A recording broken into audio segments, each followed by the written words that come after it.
오늘 사건 상황실에 전해진 화제의 뉴스입니다. 레미콘 한 대가 앞차들을 덮치면서 도로가 아수라장으로 변했습니다. 어제 오후 5시 36분쯤 대전시 중구 안영동의 한 도로. 뒤쪽에서 달려오던 레미콘이 갑자기 속력을 내 질주합니다. 앞서가던 차량들은 미처 피할 틈도 없이 레미콘에 떠밀리는데요.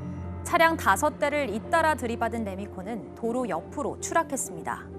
이 사고로 레미콘 운전자를 비롯해 총 8명이 중경상을 입어 병원으로 옮겨졌는데요. 떨어진 레미콘을 끌어올리느라 교통 혼잡이 빚어지기도 했습니다. 경찰은 레미콘의 제동 장치에 문제가 있는 것으로 보고 정확한 사고 원인을 조사하고 있습니다. 한밤중 대전의 한 금은방에 수상한 모습의 남성이 나타났습니다. 금은방 앞에 선 남성이 망치를 들고 강화 유리를 내려칩니다. 남성은 진열장 안에 있는 귀금속을 잡히는 대로 쓸어 담는데요. 불과 30초 만에 시가 1,500만 원 상당의 귀금속을 털어 달아난 19살의 이 남성은 범행 이틀 만에 자수했습니다. 알고 보니 남성은 나머지 공범들에게 진 200만 원의 빚을 갚지 못하자 협박을 당해 범행을 모의했다고 진술했는데요. 범행에 가담한 이들은 모두 5명으로 망보기, 렌터카 운전, 작물 판매 등의 역할을 분담한 것으로 드러났습니다. 경찰은 10대 남성 등 5명을 특수절도 혐의로 구속 송치했습니다. 지리산 일대에 사는 반달가슴곰에게 새로운 식구가 생겼습니다. 울창하게 우거진 지리산 기슭 가운데에 반달가슴곰이 보입니다. 이제 막 겨울잠에 섞인 반달가슴곰은 새끼들을 품고 있는데요. 어미품 안에서 꼼지락거리며 젖을 먹고 있는 작은 새끼곰. 국립공원 공단에서 반달가슴곰이 건강한지 확인하러 찾아갔다가 새끼곰 3마리를 발견했습니다.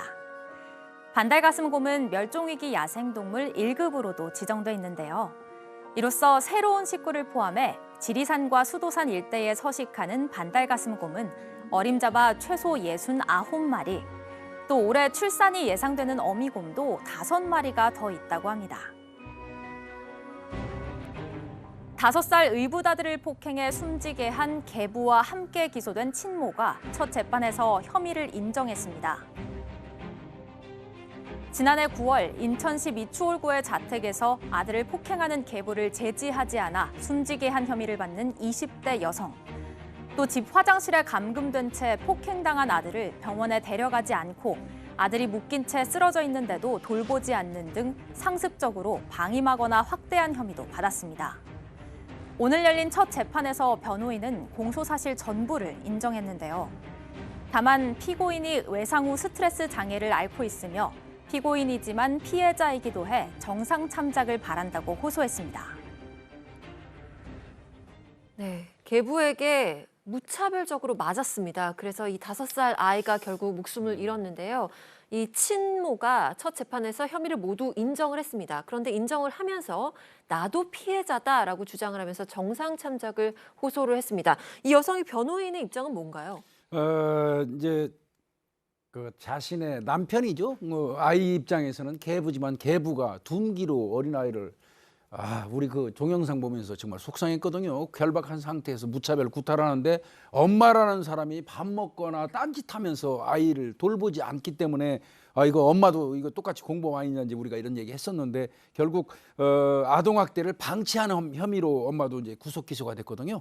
그런데 이번에 이제 그 변호사는 그 얘기를 해요. 범행 사실 일체에 대해서는 뭐 다 인정한다. 근데 이제 다만 하나 이 여성이 그 PTSD라고 그러죠. 외상 후 스트레스 증후군. 즉 말하면 이제 심신미약이라는 얘기입니다. 이걸 앓고 있으니까 피고인이면서 동시에 이 피해자, 즉 그러면 계부에 의한 피해자라고도 볼 수 있다.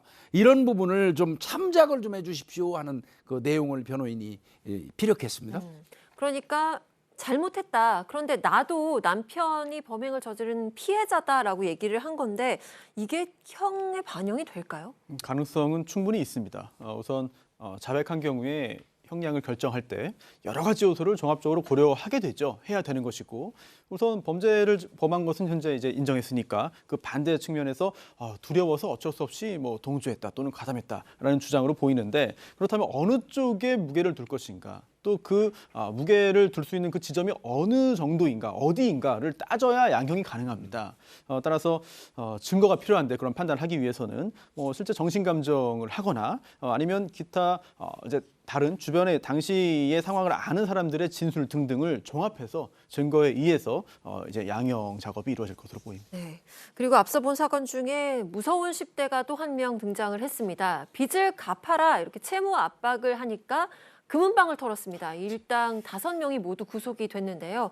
무슨 사연인가요? 첫 번째 잡혔던 A군 같은 경우에는 단독 범행이라고 처음에 주장을 했었어요. 그런데 이제 그 이후에 이제 본인이 스스로 자백한 게 내가 아는 선배한테 돈을 빌렸는데 네 장기라도 팔아서 갚으라는 말에 좀 겁이 나서 금은방 절도를 같이 공모를 해서 같이 범행을 저질렀다라고 이제 자백을 했고 이 A군의 진술 그리고 범행 장소 인근의 CCTV 영상 그리고 저 현장에 혈흔이 좀 있었다고 합니다. 그 혈흔 분석을 한 결과 경찰이 공범 4명을 순차적으로 다 검거를 했고 피해 물품도 회수를 했습니다. 그리고 앞서 뭐 장기라도 팔아서 갚아야 됐던 그 돈이 얼마냐? 일단 그렇게 말했던 선배가 빌려준 돈이 130만 원이고 나머지 사람들한테만 빌린 돈까지 합해서 200만 원 정도라고 하는데 그 돈을 빌려서 뭘 했냐? PC방 요금, 유흥비 등으로 썼다고 합니다. 네. 영상을 보면서 어쩜 이 계부 친모 이 폭행 사건과 너무나 반대되는 이 반달가슴곰이 새끼를 품고 있는 모습에 또 참 기분이 묘해졌는데요. 새끼 3마리를 반달가슴곰이 낳았습니다. 지리산 일대의 반달가슴곰이 한 70마리 정도 되게 됐네요. 네, 오늘 어찌 보면 처음으로 좀 반가운 소식인 것 같습니다. 국립공원공단이 지리산 일대 현장 조사를 통해서 지금 반달가슴곰 멸종위기 야생생물 1급입니다. 이 반달가슴곰 2마리가 최소 새끼를 이제 3마리 낳은 것으로 지금 추정을 하고 있는데요. 이로써 이제 지리산과 수도산 일대에 지금 살고 있는 야생 반달가슴곰이 최소 69마리 정도로 추정이 됩니다. 일단 올해 14살인 반달가슴곰 여기는 다 일련 번호 같은 게 붙어 있습니다. 멸종 위기종이라 KF27 이렇게 표현을 하겠습니다. KF27이 겨울잠을 자고 있던 지난 3월에 포획을 해서 새끼 2마리를 출산한 사실을 확인했고요. 또 KF47이 새끼 울음소리를 듣고 출산을 확인하기도 해서 최소 지금 3마리 정도 출산한 것으로 보고 있는데요. 더 반가운 소식은 올해 추가로 출산이 예정돼 있는 어미곰이 5마리 정도 더 있다고 하니까요. 멸종 야생생물 1급인 반달가슴곰이 우리나라에 자꾸 많아진 것 같아서 오늘 정말 유일하게 반가운 소식이 아닌가 싶습니다.